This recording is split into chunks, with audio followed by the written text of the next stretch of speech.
En este vídeo vamos a hablar sobre la polifonía del siglo XIV en Francia e Italia, pero antes vamos a hablar sobre la sociedad europea en esta época. La sociedad del siglo XIV estuvo marcada por una depresión económica producida por una disminución de la producción agrícola como consecuencia de cambios climatológicos. A eso hay que añadirle problemas demográficos derivados de la hambruna que tuvo lugar en el noroeste de Europa y de la peste negra. También contribuyó la Guerra de los 100 Años entre Francia e Inglaterra. Todo eso, sumado a los altos impuestos y la desigualdad política, fueron el desencadenante de revueltas de campesinos en diferentes países europeos.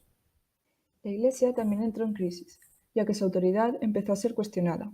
A esto hay que añadir la vida corrupta de los clérigos, cosa que produjo fuertes críticas que se manifestaron en el aumento de movimientos heréticos populares. Además, en el siglo XIV hubo una serie de innovaciones tecnológicas que cambiaron la sociedad, como la invención de las lentes, que permitió leer a los ancianos, la brújula magnética, que hizo posible que los barcos adentraran en el mar, y los relojes mecánicos, que cambiaron la concepción del tiempo. Por lo que respecta a la música en Francia, debemos destacar el Ars Nova. Se conoce como Ars Nova el nuevo estilo musical nacido en Francia y creado por Philippe de Vitry. Vitry fue un compositor francés, poeta, canónigo de la Iglesia, administrador del duque de Borbón y del rey de Francia y más tarde obispo de Meaux. El Ars Nova procede de dos innovaciones en la notación del ritmo. La primera permitía la división doble del valor de las notas, que se unió a la ya existente división triple tradicional. La segunda innovación hacía posible la división de la semibreve en mínimas. En este periodo hubo grandes avances en la notación. Así, la longa, la breve y la semibreve podían dividirse en 2 o 3 notas. La división de la longa se denominó modo, la de la breve tiempo, y la de la semibreve en mínimas se denominó prolación. Dicha división podía ser perfecta o mayor si era triple, o imperfecta o menor si era doble. Las 4 combinaciones posibles de tiempo y prolación dan lugar a 4 signos de mensuración diferentes, que son los antecesores de nuestros signos de compás. Un círculo para el tiempo perfecto y medio para el imperfecto, y con un punto para la prolación mayor y sin él para la prolación menor. En los motetes de Vitry podemos observar la aparición de una nueva técnica, denominada isorritmo, que consiste en la disposición del tenor en segmentos de ritmo idéntico. Se pueden reconocer 2 elementos recurrentes de los tenores en los motetes isorrítmicos. Uno es un elemento rítmico y el otro melódico. A la unidad rítmica le denominaron talea y a la melódica color.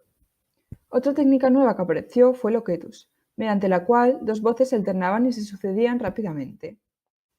En cuanto a la armonía del Ars Nova, esta se caracterizaba por la mayor importancia de las consonancias imperfectas, es decir, en los intervalos de tercera y de sexta. Estos aún necesitaban de una resolución perfecta, pero podían mantenerse y su resolución podía retrasarse. Además, las octavas abiertas y paralelas siguen siendo habituales. Guillaume de Machaut es el compositor más importante del Ars Nova. De origen francés, recibió el apoyo de mecenas aristocráticos y de la realeza. Escribió más de 140 obras musicales, que reunió en manuscritos confeccionados para sus mecenas.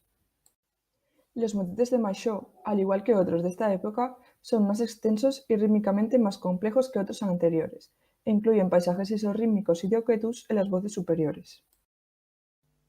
Una de las innovaciones más importantes del Ars Nova fue el desarrollo de las chansons, o canciones polifónicas, en estilo de triple dominante. En este tipo de polifonía, la voz superior, o cantus, es la que lleva el texto y está acompañada por el tenor. Este no tiene letra y progresa de manera más lenta. Las canciones polifónicas de Machaut están escritas sobre sus poemas, por lo que la mayoría tienen forma de ballade, de rondeau o de virelai. Los 3 géneros, también denominados forme fixe, se diferenciaban por el asunto y por la forma. Las ballades eran más serias y solían tratar temas filosóficos o históricos. Los rondeaux se centraban en temas amorosos. Y por último, los virelais ofrecían descripciones de la naturaleza o sentimientos de amor. Otro estilo importante de la música francesa del siglo XIV es el art subtilior. Este se incluyó a finales de siglo y consiste en una ampliación de los géneros del Ars Nova. Se trataba en su mayoría de canciones polifónicas en forme fixe, principalmente en ballade. El art subtilior se caracterizaba por un estilo elitista y una notación llena de ingenio y de capricho, como por ejemplo esta canción amorosa escrita en forma de corazón. Los compositores de este periodo introdujeron nuevos signos y prácticas en la notación. Así, los acentos rítmicos se subdividen de muchas maneras diferentes. Las frases se interrumpen mediante silencios o se mantienen mediante cadenas de síncopas y la armonía se vuelve borrosa a propósito. Y hasta aquí sería todo lo relacionado con la música francesa. Ahora pasemos a la italiana. En el siglo XIV, Italia se componía de diferentes ciudades-estado, cada una con sus propias tradiciones políticas, culturales y lingüísticas. Los italianos se refieren a este siglo como el Trecento, y su música tiene unas características especiales. La mayor parte de la música de esta época nunca se puso por escrito, sino que era puramente auditiva. La mayoría de la polifonía sacra eran improvisaciones, bien por un solista que cantaba a otra voz por encima del canto llano, bien por un organista que añadía una voz de contrapunto por encima del canto llano. El sistema de notación italiano era diferente al del ars nova francés. La diferencia más importante era que la breve podía dividirse en 2, 3, 4, 6, 8, 9 o 12 semibreves iguales. Era un tipo de notación que permitía las líneas melódicas floridas, pero acabó siendo sustituido a finales del siglo por la notación francesa. Los tres tipos principales de composición profana italiana de la época son el madrigal, la cazzia y la balata. El madrigal del siglo XIV es una canción de 2 o 3 voces que cantan todas el mismo texto sin acompañamiento instrumental.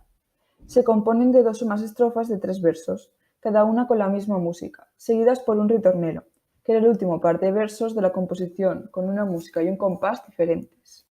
La cazzia está basada en una melodía de estilo popular. Esta se compone de 2 voces en canon al unísono, y suele tener un tenor libre que progresa más lentamente y sin texto. La balata polifónica cogió popularidad más tardíamente que el madrigal y la cazzia, y tenía cierta influencia de la chanson francesa.